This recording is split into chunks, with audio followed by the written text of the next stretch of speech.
আপনি দেখাতে পারবেন যে মুসলমানদের কোনো পবিত্র অনুষ্ঠানে তারা নেশা করে হই হই হুল্লোড় করে বক্স বাজিয়ে নাচ গান করে না। তারা তাদের ধর্মকে সম্মান করে, তাদের সংস্কৃতিকে সম্মান করে। আর আমরা হিন্দু ধর্মের লোক হয়ে কি করি? এমন সমাজে অরাজকতা এসেছে বর্তমানে, বেশিরভাগ, সবাইয়ের কথা বলছি না, কিন্তু বেশিরভাগ মানুষ এমন সামাজিক অরাজকতা করে যে দেখে বাঙালি হিসেবে নিজেদের লজ্জা লাগে বাবা। আজকালকার আপনারা ছোট্ট ছেলেকে জিজ্ঞাসা করুন যে হ্যাঁ রে মহাপ্রভুর জন্মদিন কবে, সে বলতে পারবে না। কিন্তু তাকে জিজ্ঞাসা করুন হ্যাঁ রে যীশু খ্রিস্টের জন্মদিন কবে, বলে দেবে 25শে ডিসেম্বর। তো 25শে ডিসেম্বরের এক সপ্তাহ আগে থাকতে আমাদের বাড়িতে কেক এনে ভর্তি হয়ে যায়, আমরা সেলিব্রেট করি সেই দিনটা।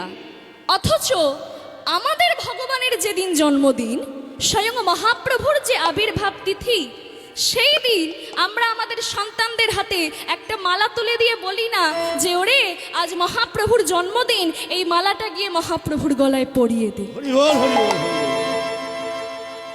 আমরা সংস্কৃতিকেই ভুলতে বসেছি। আমি অন্য কোনো ধর্মকে অসম্মান করছি না বাবা, আমি কোনো ধর্মকে অপমান করছি না, সব ধর্ম সমান। কিন্তু নিজের ধর্মটাকে জলাঞ্জলি দিয়ে অন্যের ধর্মাচার পালন করা, এটাই কি কালচার? এটাই কি আমাদের সংস্কৃতি? না বাবা।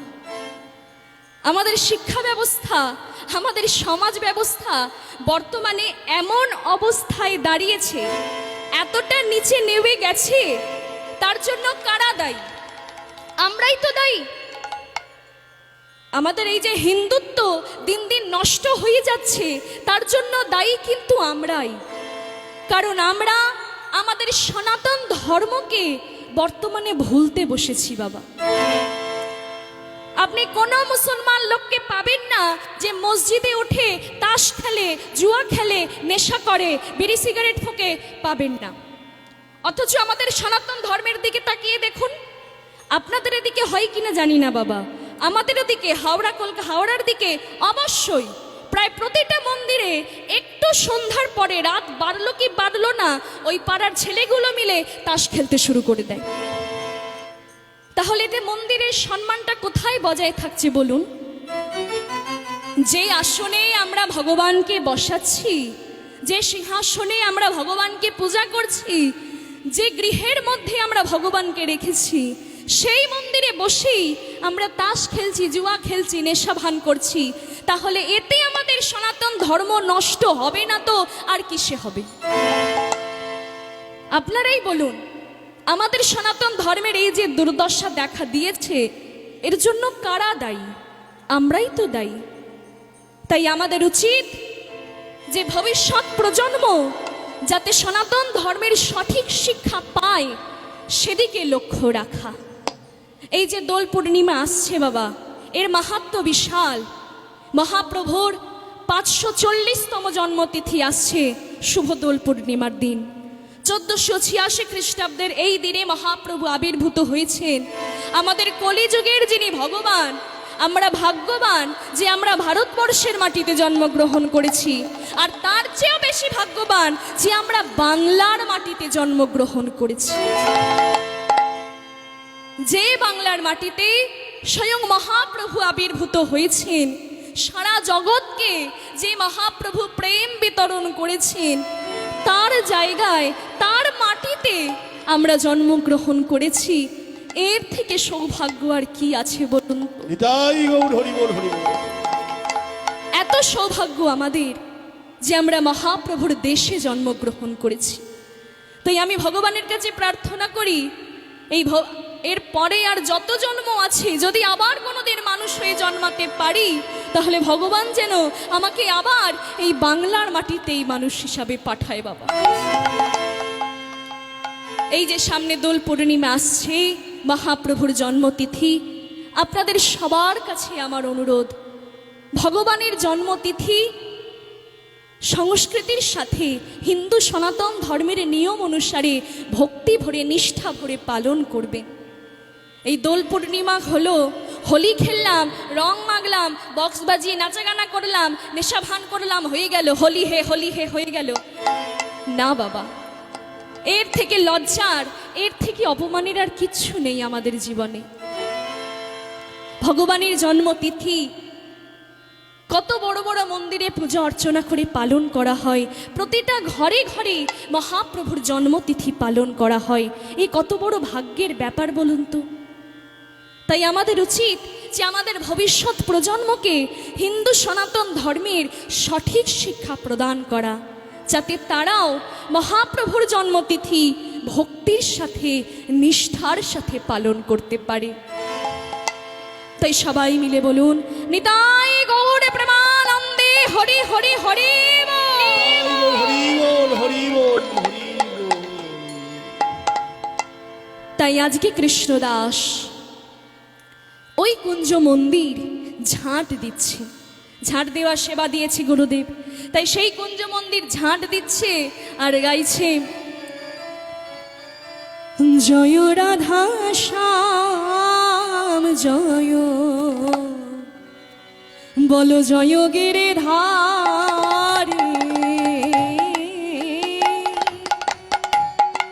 জয় রাধা শ্যাম জয়, জয় গিরিধারী,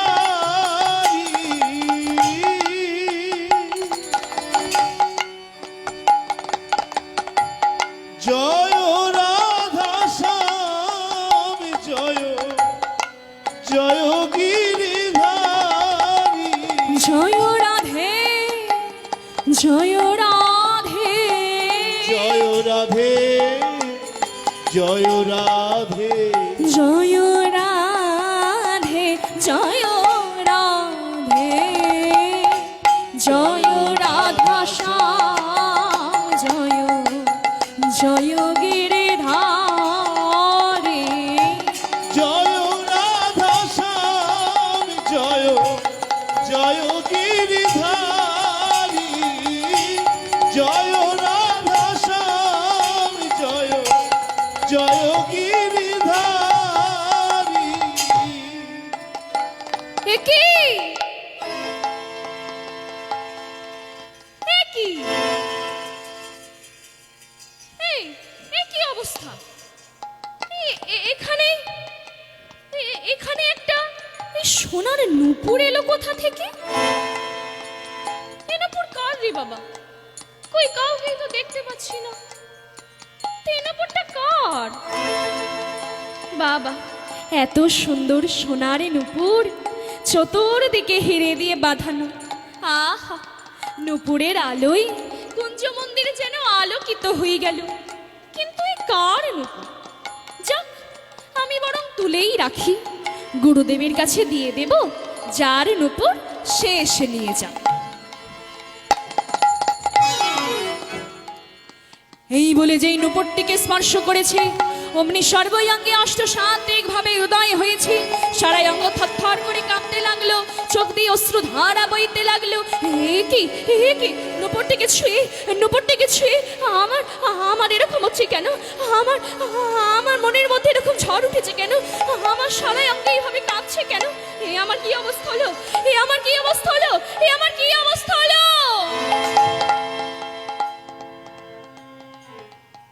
ও, বুঝতে পেরেছি। বড় বড় ভক্ত যারা হয়, তাদের ব্যবহৃত দ্রব্যের মধ্যেও ভক্তি সঞ্চারিত থাকে। এই নূপুরটি নিশ্চয়ই কোনো বড় ভক্তের, তাই ছোঁয়ার সঙ্গে সঙ্গে আমার মধ্যেও সেই ভক্তি প্রবেশ করেছে। যাক, আমি আমার কাজ করে চলে যাই নূপুরটিকে নিয়ে। তাই নূপুরটিকে নিয়ে আবার ঝাঁট দিচ্ছে কৃষ্ণদাস আর গাইছে, জয় রাধা শ্যাম জয়, জয় গিরিধারী, নিতাই গৌর প্রেমানন্দে হরি হরি হরি বল। জয় রাধে জয় রাধে, জয় রাধে জয় রাধে, জয় রাধে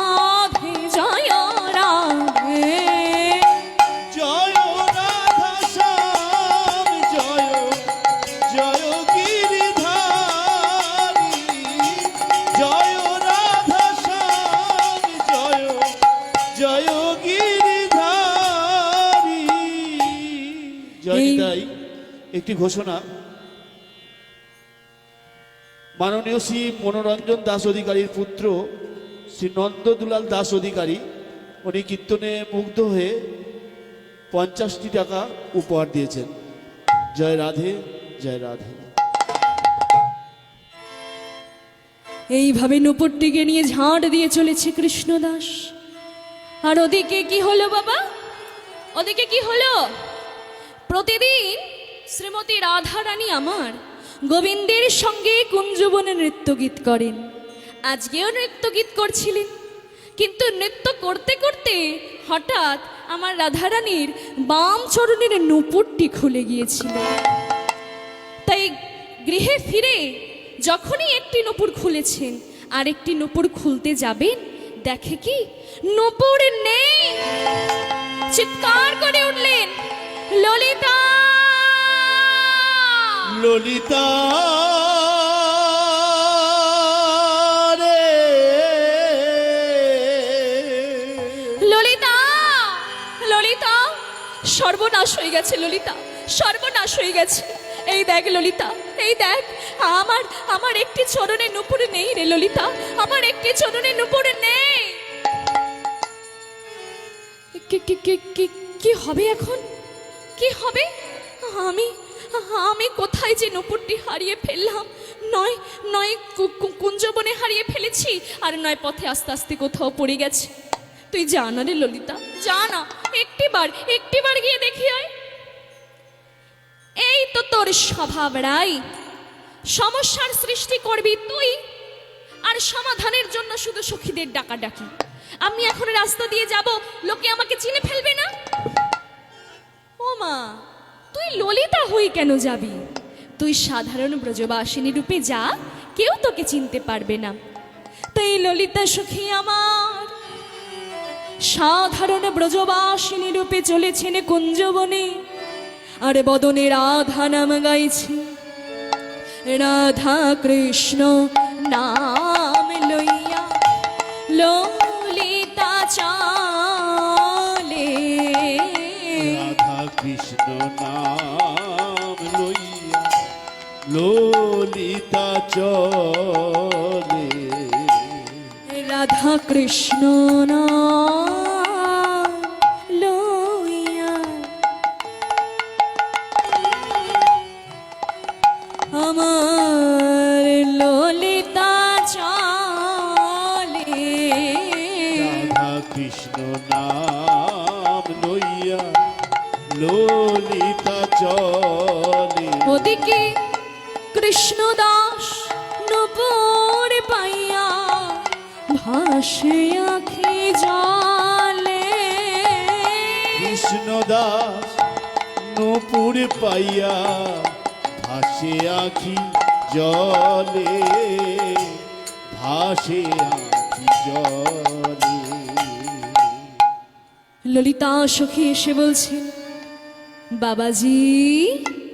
কে কে কে ডাকলো আমাকে? কে তুমি? কি চাই তোমার এই প্রভাতকালে এমন সময় কুঞ্জবনে? কি ব্যাপারটা কি? বাবাজি, বাবাজি, আপনি এইখানে একটি নূপুর কুড়িয়ে পেয়েছেন। নূপুর? কি বলি, মিথ্যেও তো বলতে পারি না, সত্যি কথাই বলতে হবে। হ্যাঁ, নূপুর তো আমি একটা পেয়েছি। বাবাজি, ওই নূপুরটি আমার, আপনি আমাকে দিয়ে কি? নূপুরটা তোমার? তা নূপুরটা যদি তোমার হবে, তাহলে তোমার দুটি চরণে নূপুর এলো কোথা থেকে? ও ও তাই তো ঠিক তো। ও ঢাকো ঢাকো, তুমি যতই ঢেকে ফেলো, কিন্তু তুমি ধরা পড়ে গেছো যে তুমি মিথ্যা কথা বলছো। আরে বাবা, আমরা বৃন্দাবনে আসি কৃষ্ণ ভজন করার জন্য, আর তুমি বৃন্দাবনের রমণী হয়ে মিথ্যা কথা বলছো? তুমি ব্রজবাসী হয়ে মিথ্যাচার করছো? ছি ছি ছি, এ কি অবস্থা! না আসলে না না মানে মানে বাবাজি মানে কি বলি মানে হয়েছেটা কি কি ফাঁসিয়ে দিল আমাকে রাধে মানে বাবাজি মানে হয়েছেটা কি আসলে ওই নুপুরটা না ওই নুপুরটা আমার সখীর। ও যেই ধরা পড়ে গেলে অমনি ওটা সখীর নুপুর হয়ে গেল। শোনো, ওসব কথাই কাজ হবে না। যার নুপুর তাকে যদি নিয়ে আসতে পারো তবে নুপুর ফেরত পাবে, নইলে আমি নুপুর দেব না। না মানে বাবাজি আপনি কোনোভাবে আমাকে দিয়ে দিন না, মানে আমাকেই দিয়ে দিন না, নুপুর আমি তোমাকে দেব না। যাও, যার নুপুর আগে তাকে ডেকে নিয়ে এসো। সঙ্গে সঙ্গে ললিতা সখী ছুটেছেন রাধা রানীর কাছে।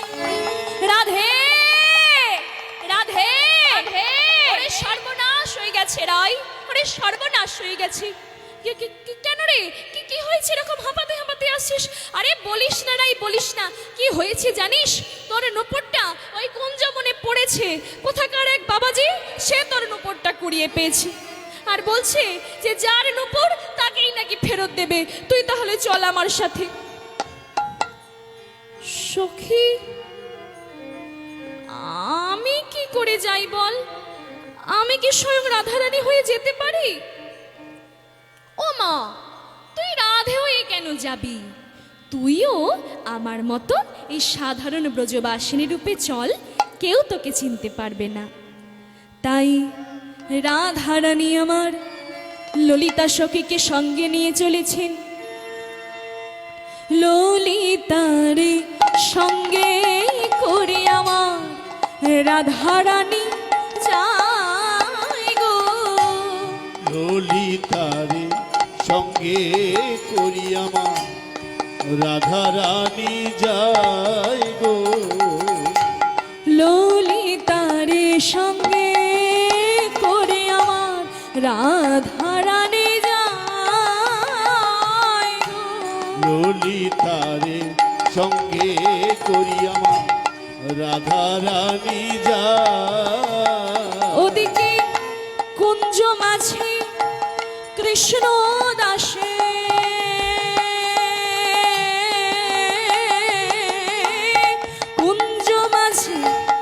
কুঞ্জ মাঝে কৃষ্ণ দাসে দেখিবারে পায়, দেখিবারে পায়।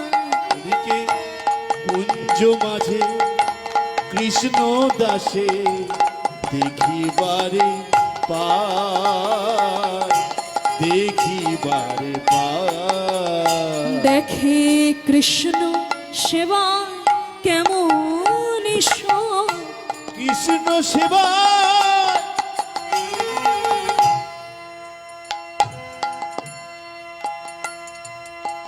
কেমন সু। দেখে কৃষ্ণ সেবা